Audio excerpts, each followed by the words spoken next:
Let's conclude this section of getting started with Spark SQL with a simple exercise. This is quite straightforward exercise. You just have to copy paste the commands which I have used earlier to make sure you are comfortable with Spark SQL. Let's go through the high level tasks and then I will emphasize on couple of things which are related to CCA 175 exam. The high level tasks are nothing but launching Spark SQL. Then you have to create the database and exit. Make sure you don't use the database keyword or control argument to attach to a database when you launch the Spark SQL for the first time. Make sure you create the database with your OS username prefix if you are using our labs. If you are using your own environment or if you are using the environment provided by your company, using the OS username as prefix is not mandatory. But if you are using our labs, make sure you create databases with the OS username like this and then underscore and then whatever database you want to create. In this case, I have given the example using training as OS username.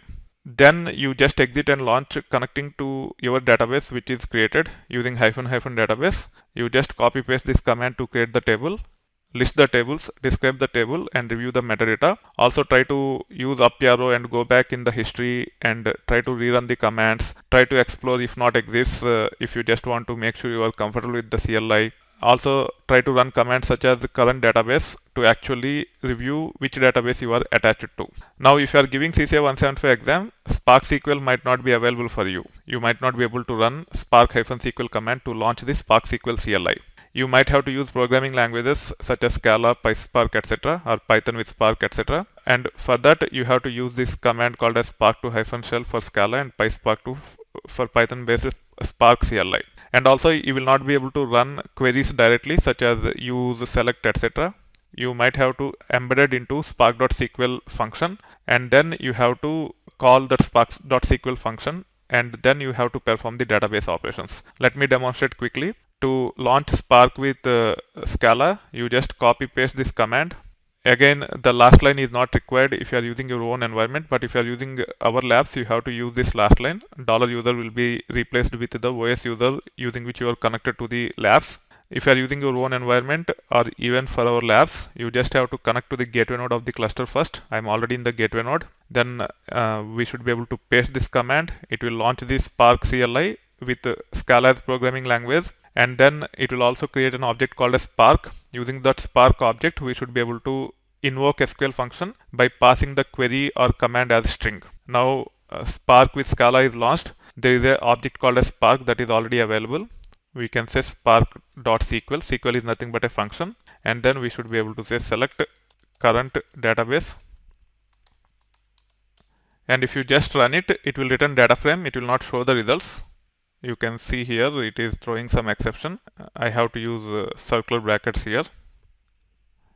It is not showing the actual database name. It is actually showing the data type of the object that is created because of this spark.sql function. To see the results in these scenarios, you just have to use show and you should be able to see the database. If you want to connect to a database, you just have to use command and then give the database name. In my case, it is ITversity Retail. In your case, you should use whatever database you have created. The command is just use ITversity Retail. There is no select. For this, show is not required because we are just connecting to the database. We don't display anything at the time, and hence we can remove this show and hit enter, and then you are connected to the database. Now you can run select current database once again and you should be able to see the database name. If you want to list the tables, show tables is the command which you can use and you should be able to list the tables. And we want to see the results and hence we have to use show, otherwise it will not display the results. So if I remove show here, it will again show the data type of this object and also the column names that will be there as part of this object. To see the actual results, we have to use show. And we should be able to see the database name, table name, and whether table is temporary or not. If you want to write a multi-line command or query, you can use triple strings in Scala. So we can say something like this. We can delete this entire part and then we should be able to enter multi-line query. So in this case, let's say I want to get count from orders. I can say select count of 1 from orders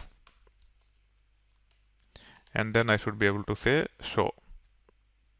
it will run that query and it will show the results. So wherever you are expecting to see the output, you just have to use show at the end. Show also takes a couple of arguments such as number of records and also whether you want to display the complete part of the data. For that you have to say false and you should be able to see the results. I will demonstrate those aspects when we get into the queries. For now, just launch the Spark shell and try to run Spark SQL queries so that you are comfortable in interacting with Spark Metastore tables, even by using CLIs such as Spark 2-shell as well as PySpark 2 in our case. In your case, it could be Spark-shell and PySpark. Now let me come out of this.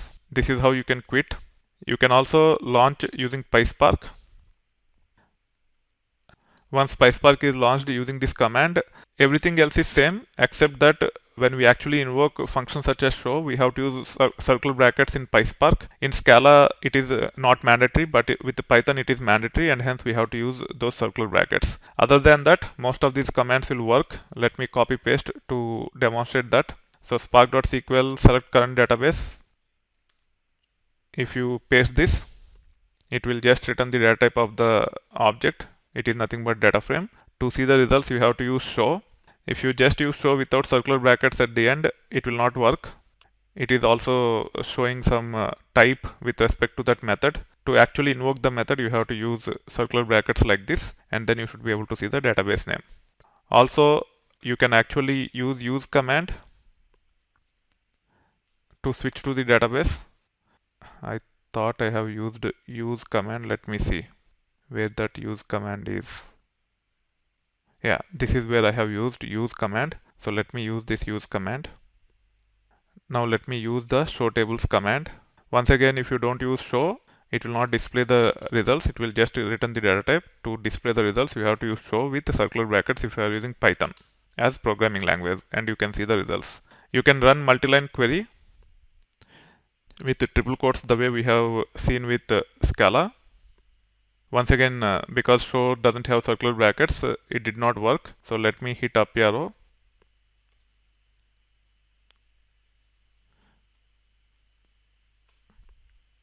And then go back to the history and then run the show with the circular brackets. And we should be able to see the results. So this is how you should be able to interact with the Spark Metastore tables using the programming languages of your choice such as Scala or Python. If you are giving CCA 175 exam, it is very important for you to practice this and be comfortable, because Spark SQL will not be provided to you as part of the certification exam. You might have to live with Spark Shell or PySpark, and hence make sure you practice using Spark Shell or PySpark. In all the subsequent sections, I will primarily focus on Jupyter Hub or Spark SQL CLI. If you are using Scala or Python as programming languages to prepare for CCA 175, make sure you run these using either Spark Shell or PySpark so that you get enough practice to interact with Spark Metastore and run queries or commands against it.